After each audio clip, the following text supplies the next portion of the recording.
3장 재고자산입니다. 자, 우리가 이전 강의에서 자산을 어떻게 구분한다고 했었죠, 여러분? 자, 자산은 미래에 현금 전환이 가능한데, 우리가 1년 이내에 현금화되는 자산이 유동자산, 그리고 유동자산은 판매 과정을 거치지 않고 1년 이내에 현금화되는 당좌자산, 또 판매 과정을 통해서 현금화되는 재고자산. 기억나시죠, 여러분? 자, 비유동자산은 또 어떻게 구분이 되어 있었죠? 그렇죠. 투자자산, 유형자산, 무형자산, 기타 비유동자산 이렇게 해서 자산을 6가지로 구분을 했었습니다. 자, 그럼 이번 시간에서 공부하게 될 거는 재고자산에 대해서 학습을 해보도록 하겠습니다. 자, 재고자산의 의의와 종류에 대해서 우리가 먼저 생각을 해봐야 되는데, 여러분 기업은 크게 보면 상품을 구입해서 판매하는 상기업도 있고요. 그리고 재료를 구입해서 물건을 만들어 파는 제조기업도 있고요. 그리고 서비스업도 있죠. 자, 그럼 기업 전체적인 입장에서 봤을 때, 자, 상기업에서 판매 목적으로 갖고 있는 상품, 그렇죠. 또 제조기업에서 제품을 생산하기 위해서 구입한 재료, 이거를 원재료라고 합니다. 이 원재료를 갖고서 물건을 완성하겠죠. 그 완성한 물건을 제품이라고 합니다. 자, 그리고 원재료를 투입해서 물건을 만드는 과정에 있는 거, 가공 중에 있는 물건을 제공품이다라고 부르는 거예요. 자, 그래서 기업 전체 입장에서 봤을 때 이런 상기업의 판매 목적의 상품이나 제조기업의 생산에 투입할 원재료, 또 완성한 제품, 또 가공 중에 있는 제공품, 이런 것들이 이 기업 전반에 걸친 재고자산이다라고 보시면 되겠습니다. 이해될까요, 여러분? 자, 근데 이 제공품이라는 거, 이 원재료라는 것도 이 원재료도 결국에는 제품이 되겠죠. 그리고 가공 중에 있는 제공품도 결국에는 제품이 될 거예요. 그럼 궁극적인 목적은 이렇게 상기업이나 제조기업에서 판매를 목적으로 갖고 있는 자산이다. 이렇게 여러분 크게 생각하시면 되겠습니다. 자, 우리가 재고자산의 종류는 이렇게 상품, 또 제조기업의 원재료, 제공품, 제품, 이런 것에 대해서 말씀드렸고요.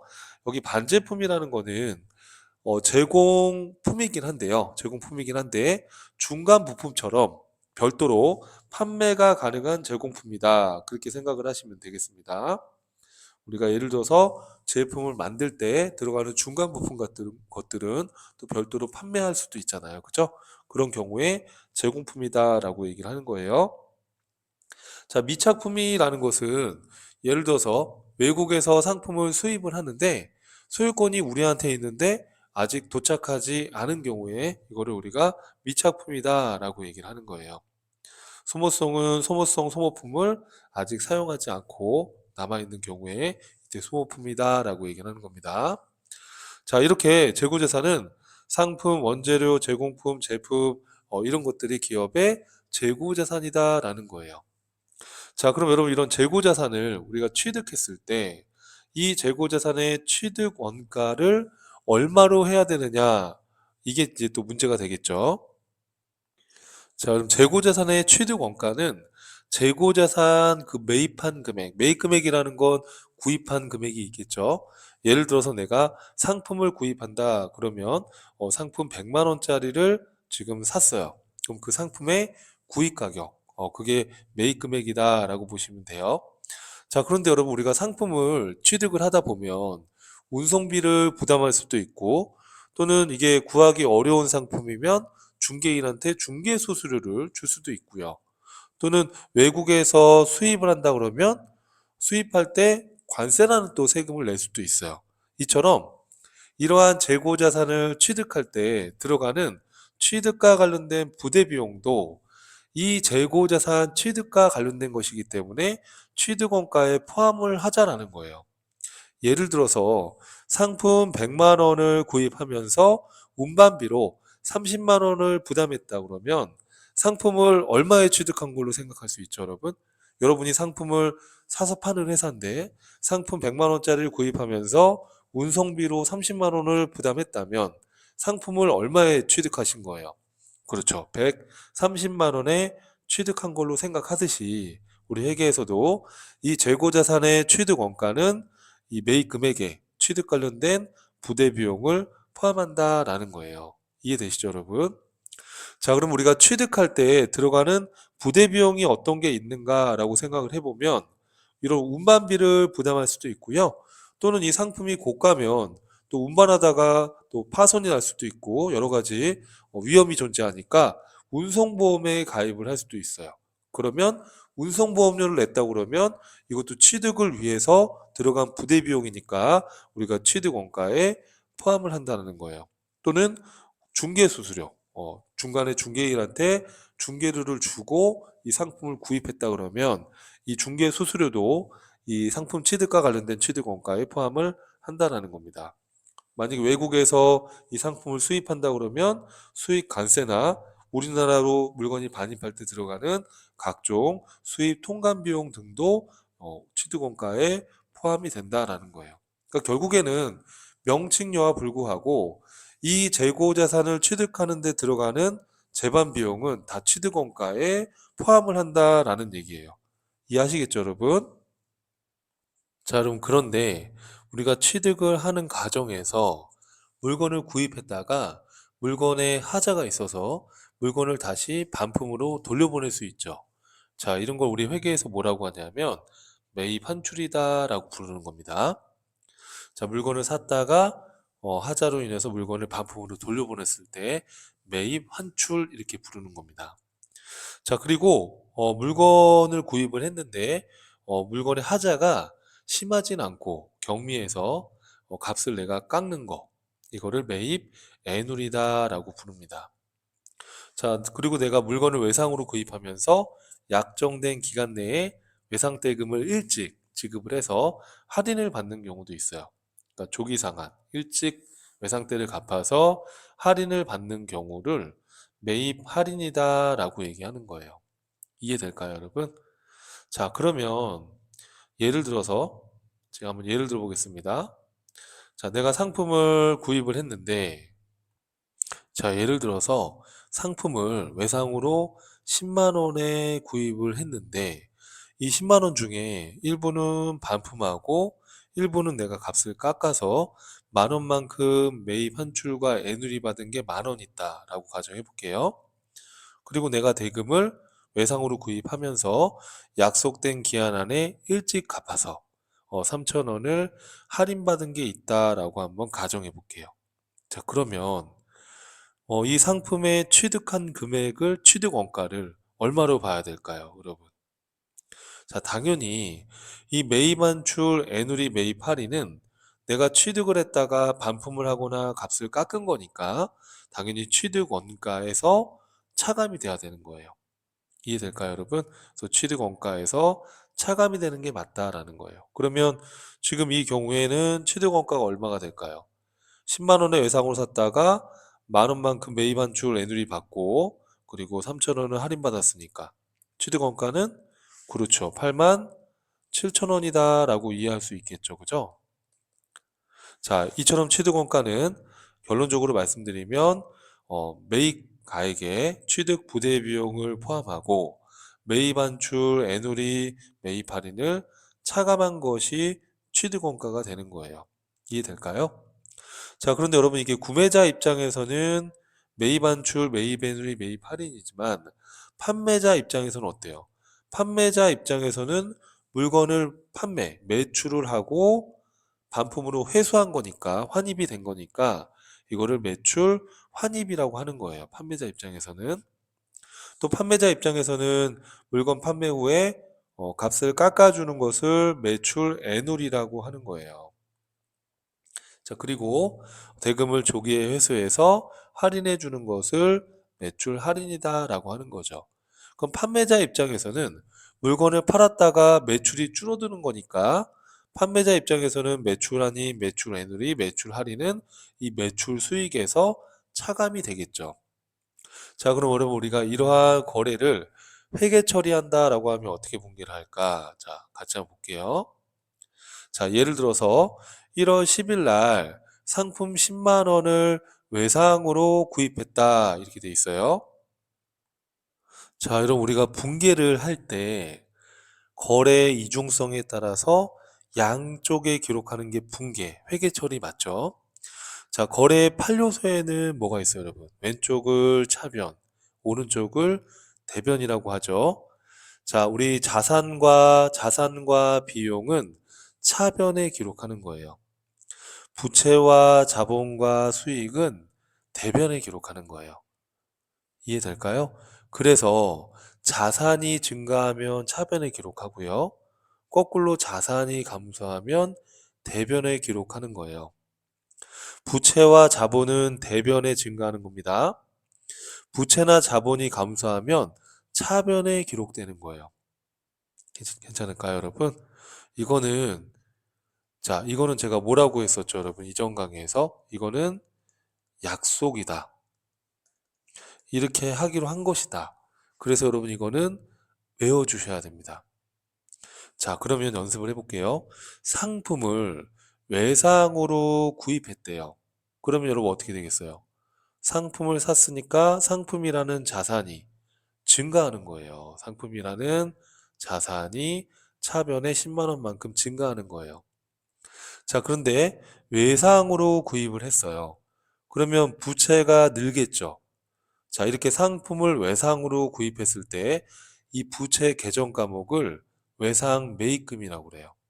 그래서 외상 매입금이라는 부채가 증가했다라고 기록을 해주는 겁니다.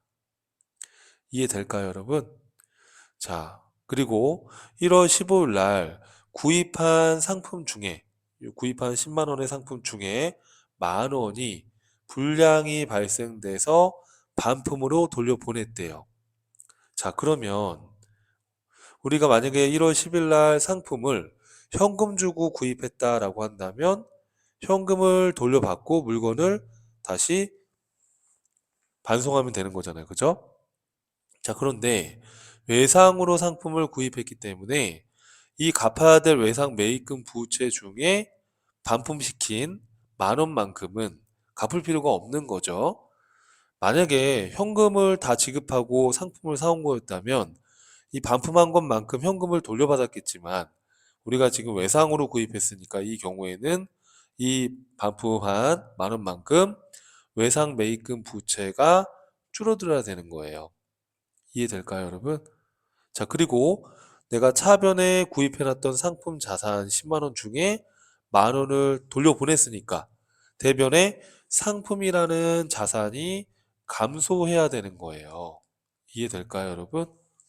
그런데 대변에다가 상품이라고 기록을 하면 이게 매입 할인을 받은 건지 매입 환출이 된 건지 모르잖아요. 그래서 상품이라고 적어도 문제되진 않지만 우리 관리 목적상 이런 경우에 물건이 하자로 반품됐다라고 했을 때는 매입 환출, 또 값을 깎은 경우에는 매입 애누리. 그래서 이거 그냥 같이 묶어서 매입 환출 및 애누리 이렇게 기록을 해주시는 거예요. 그럼 이 매입 환출 및 애누리는 이 상품 자산이 감소된 것을 의미하는 거예요. 그래서 조금 어려운 말로 이 매입 환출 및 애누리는 이 상품 재고 자산의 차감 계정이다라고 얘기를 하기도 해요.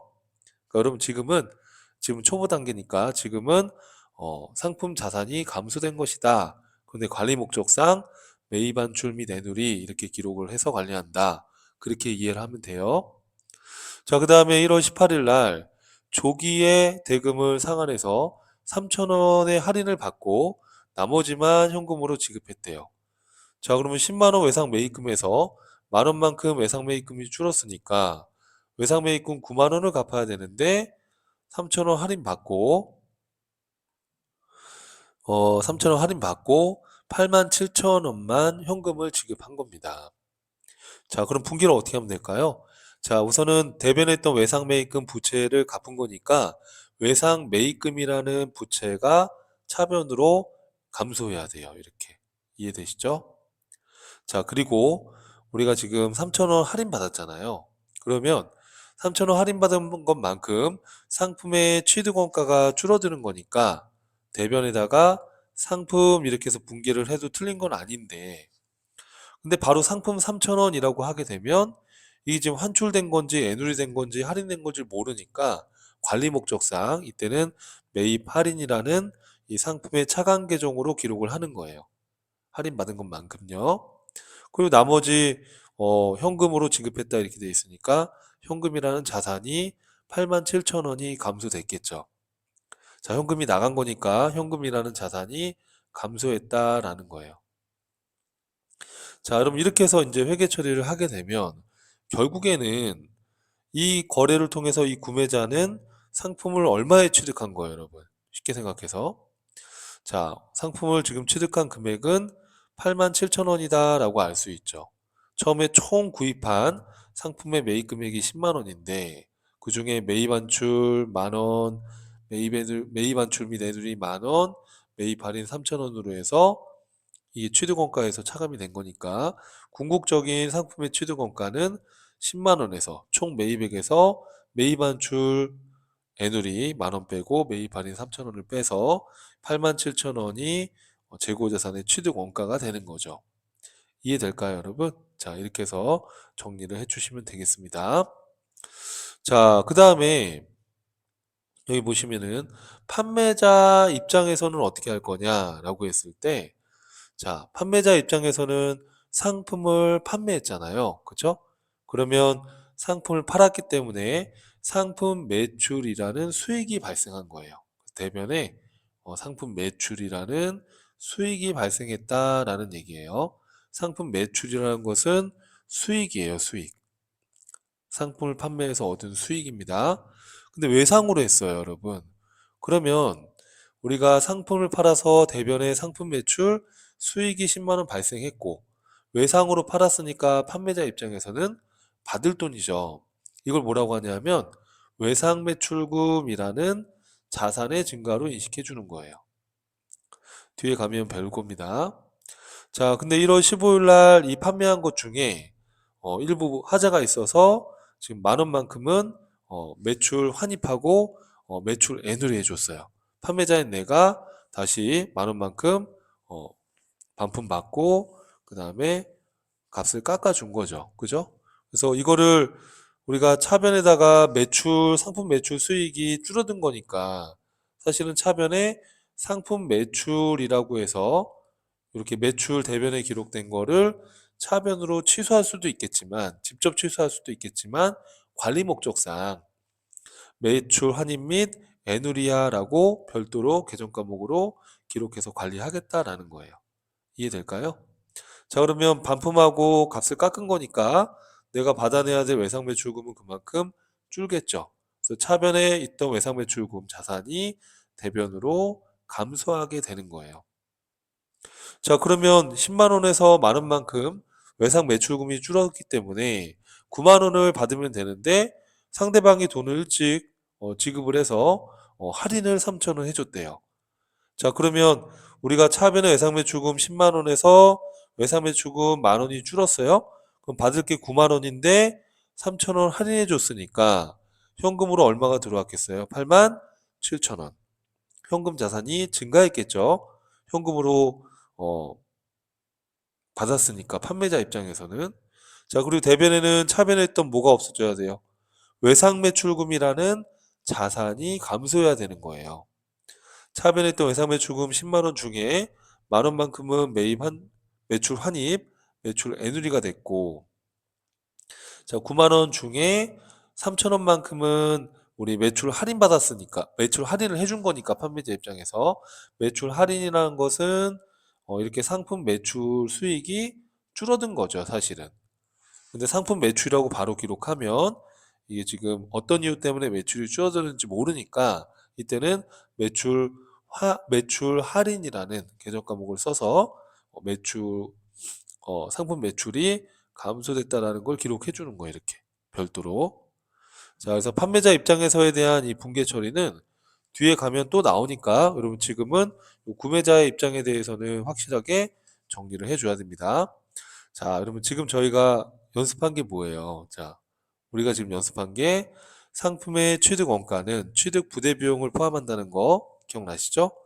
자, 그리고 상품 취득하면서 발생하는 매입 환출 및 애누리, 매입 환출 및 애누리, 그리고 매입 할인이 있으면 상품의 취득원가에서 차감이 된다. 그래서 분기할 때는 자, 상품을 외상으로 구입했을 때 차변의 상품, 대변의 외상 매입금 이렇게 해놓고 만약에 반품이나 애누리가 생기면 외상 매입금 차변을 줄이면서 대변에 매입 반출 및 애누리라고 해서 상품을 이렇게 상품 자산의 취득원가가 차감될 수 있도록 기록해 주는 겁니다.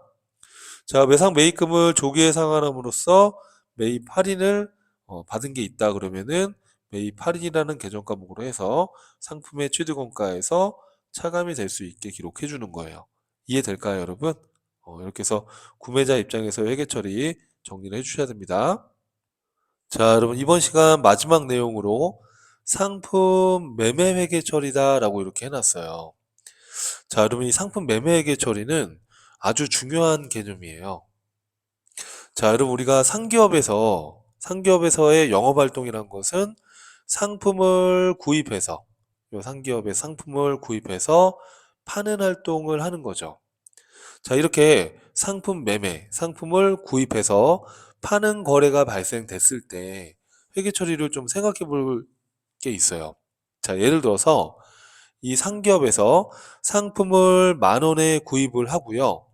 그 10,000원 중에 3,000원은 창고에 재고로 남겨놓고 7,000원, 만 원을 구입해서 3,000원은 재고로 남겨놓고 7,000원의 상품 구입한 원가는 고객한테 갖다가 주고 고객한테 판매하고 받은 대가 9,000원을 받았다라고 했을 때, 자, 우리가 이거 장부 기록을 어떻게 해야 되느냐라고 했을 때, 자, 두 가지 방법이 있을 거예요. 첫 번째로는 우선은 상품 구입해 놓은 10,000원 중에 상품의 원가 7,000원어치를 갖다가 고객한테 줬으니까 상품 원가 7,000원짜리 고객한테 건네주고 9,000원을 받았으니까 2,000원의 이익이 났으니까 이거를 상품 매출 이익 2,000원 이렇게 해서 우리가 표시할 수도 있을 거고, 자, 그렇지 않고 두 번째 방법은 상품을 내가 팔고 9,000원의 대가를 받았으니까 우선 상품 매출이라는 수익으로 9,000원을 기록해 주고 이 팔려나간 상품의 원가 7,000원에 대해서는 상품 매출 원가라는 비용으로 별도로 기록을 해줄 수 있을 거예요. 이렇게 기록을 해놓으면 상품 판매 수익, 상품 매출 9,000원에서 상품 매출 원가 7,000원의 비용을 빼면 상품 매출 이익이라는 이 순이익이 얼마인지를 알 수 있죠. 그래서 우리는 회계에서는 첫 번째 방법보다 두 번째 방법이 훨씬 더 우수하기 때문에 이 상품 매매에 대한 회계 처리는 이 두 번째 방법으로 처리를 해요. 쉽게 말하면 물건을 팔아가지고 받은 이 대가에 대해서 상품 매출이라는 수익으로 기록을 하고 또 팔려나간 이 상품 원가 7,000원에 대해서는 상품 매출 원가, 저희 좀 오타가 있는데요. 상품 매출 원가라는 비용으로 7,000원을 따로 기록해 주는 거예요. 이렇게 하게 되면 상품 매출 수익과 상품 매출 원가 비용을 각각 구분해서 표시를 할 수가 있죠. 이해될까요? 그래서 우리 회계에서는 이렇게 상품 매매 거래와 관련해서 두 번째 방법을 허용하고 있어요. 자, 첫 번째 방법은 순액주의 개념으로 접근하는 거고요. 두 번째 방법은 총액주의 개념으로 접근하는 거예요. 자, 우리 방금 얘기했던 그 사례를 다시 한번 정리해 보면요. 자, 그럼 여러분 다시 한번 생각해 보면 상품을 10,000원에 구입해서 7,000원은 창고에 남겨놓고 3,000원은 재고로 남겨놓고 7,000원의 물건을 고객한테 주고, 그죠? 현금으로 9,000원을 받은 거예요. 그러면 순액주의라는 개념은, 자, 내가 상품을 10,000원어치 구입을 했어요. 그럼 상품이라는 자산이 증가됐겠죠. 그리고 현금 주고 샀으니까 현금이라는 자산이 감소됐겠죠. 그래서 차변의 상품 자산이 10,000원 증가하고요. 자, 그리고 현금 주고 샀다라고 가정하면 현금이라는 자산이 대변에 감소했어요. 자, 그런데 이 10,000원 상품 구입한 것 중에 3,000원은 창고에 재고로 남겨놓고 10,000원 중에 7,000원의 상품 원가를 고객한테 갖다 주고 9,000원의 현금을 받았어요. 그럼 우리가 생각했을 땐 차변에 상품이라는 자산이 10,000원이 있었는데 그중에 7,000원의 상품 자산을 고객한테 갖다 줬으니까 상품이라는 자산이 감소했고, 그리고 현금 9,000원을 대가를 받았으니까 현금이라는 자산이 9,000원 증가됐어요. 그럼 2,000원만큼은 상품 매출 이익이라는 수익으로 기록하면 되지 않겠나, 이렇게 생각을 할 수도 있을 거예요. 그쵸? 자, 이렇게 전체 판매한 9,000원에서 이 상품의 원가 7,000원을 빼서 이 2,000원의 이익만을 수익으로 기록하는 방식이 순액주의 개념이에요. 근데 여러분, 이 순액주의로 안 하고 우리가 총액주의로 만약에 분기를 하게 된다면, 자, 차변의 상품 10,000원 자산의 증가 구입한 건 동일하고요. 이 10,000원 중에 7,000원의 상품을 고객한테 꺼내줬어요. 그리고 9,000원의 판매 대가로 9,000원을 현금으로 받았어요. 그럼 우리 회계에서는 현금 9,000원 차변에 증가된 것만큼 대변에 이 전체 금액을, 이 전체 9,000원을 상품 매출이라는 수익으로 기록을 해주는 거예요. 상품 매출이라는 수익으로 기록을 해주는 거예요. 그리고 나서, 자, 이 상품 10,000원 구입한 것 중에 지금 원가로 7,000원어치 갖다가 줬으니까 상품이라는 자산이 7,000원 감소했고, 이 자산이 감소하면서 상품 매출이라는 수익을 창출시킨 거죠. 그러면 이 상품 자산이 없어지면서 이 수익을 창출시키면서 이 자산이 소멸돼서 없어진 거기 때문에 이걸 별도로 상품 매출 원가라는 비용으로 기록을 해주자라는 거예요. 이렇게. 자, 그럼 이렇게 기록을 하게 되면 우리가 상품 매출 수익이 9,000원, 상품 매출 원가 비용이 7,000원. 그래서 회사가 2,000원의 이익이 났다라는 거를 알 수 있단 말이에요. 그렇기 때문에 이렇게 수익과 비용은 총액으로 기록하는 것을 원칙으로 한다라는 거예요. 물론 예외가 있을 수는 있지만 이렇게 총액으로 기록하는 것을 원칙으로 한다. 자, 그래서 우리가 두 번째 방식으로 회계 처리를 한다. 그렇게 해야지만 총 매출 수익과 이 상품의 매출 원가 비용을 구분해서 정보를 산출할 수 있기 때문에 순액주의보다 총액주의가 보다 유용한 성과 정보를 제공해 준다라는 거예요. 자, 그런데 여러분, 여기서 마지막으로, 그러면 우리가 물건을 팔았을 때 판매 대가 받은 거에 대해서는 상품 매출 수익이라고 기록을 하고, 팔려나간 상품의 원가에 대해서는 상품 매출 원가라는 비용으로 기록을 한다라는 건데, 자, 우리가 기말에 이 상품 매출 원가에 대한 분계를 물건을 팔 때마다 그때그때 하는 것이 아니라 이 상품 매출 원가에 대한 분계는 기말에 한 번에 처리해 주는 거예요. 거래 발생 시마다 건별로 처리하지 않고 결산할 때 기말 수정 분계를 통해서 한 번에 처리를 한다는 거예요. 자, 어떻게 하면 될까, 여러분, 이거? 자, 요 분계를 우리 기말해야 되는데, 자, 상품을 지금 구입했을 때 상품 10,000원이라고 분계를 해놨어요. 그죠? 자, 그런데 내가 이 중에 7,000원어치 상품을 갖다가 팔았어요. 팔았는데 이 상품 매출 원가에 대한 분계를 기록하지 않는 거예요. 안 했다가 기말에 실제 상품이 얼마어치 남았는지를 조사해 보는 거예요. 얼마어치 남았을까요? 당연히 여러분, 여기 그림에 보면 창고에 2,000원, 3,000원의 상품 재고가 남아 있겠죠. 그러면 지금 구입한 건 10,000원인데 3,000원의 재고가 남아 있으니까 얼마어치 팔려 나간 거예요? 그렇죠. 여기 7,000원만큼 상품 매출 원가로 팔려 나간 거죠. 이 팔려 나간 이 상품의 원가를 상품 매출 원가라는 비용으로 기록해 주는 거예요. 이해될까요? 그래서 여러분, 주의해야 됩니다. 이 상품 매출 원가에 대한 분계는 언제 한다고, 여러분? 그렇죠. 일반적으로 기말에 남아있는 재고를 빼고 나머지는 팔려 나갔다라고 해서 이렇게 기말의 수정 분계를 통해서 처리해 주는 게 일반적이에요. 자, 그래서 여러분, 이제 책을 공부할 때, 자, 다양한 분계 문제가 나왔을 때, 특히 상품을 팔았다라는 문제가 나왔을 때는 상품 매출에 대한 수익만 이렇게 기록해 주시면 되고요. 이 상품이 없어진 이 상품 매출 원가에 대한 비용은 그때그때 물건 팔 때마다 하는 게 아니라 언제 한다고요, 여러분, 여기? 그렇죠. 기말 수정 분계를 통해서 한 번에 처리한다는 거. 그래서 문제를 풀 때 상품을 팔았다라고 하면 우선은 그냥 상품 매출 수익만 기록하고 이 없어진 상품의 원가는 연말에 한 번에 처리하는 걸로 나올 거예요. 이해하시겠죠? 무슨 말인지. 그래서 물건을 팔았을 때는 매출 원가에 대한 분기를 그때그때 하지 않는 것이 일반적이다. 그렇게 이해를 하시면 되겠습니다. 근데 이제 요즘에는 기업의 IT 기술이 발달되다 보니까 우리가 바코드 시스템 같은 걸 통해서 우리가 매출 원가를 한 번에 또 바로바로 매출 원가를 바로바로 이렇게 산출할 수가 있다라는 거예요.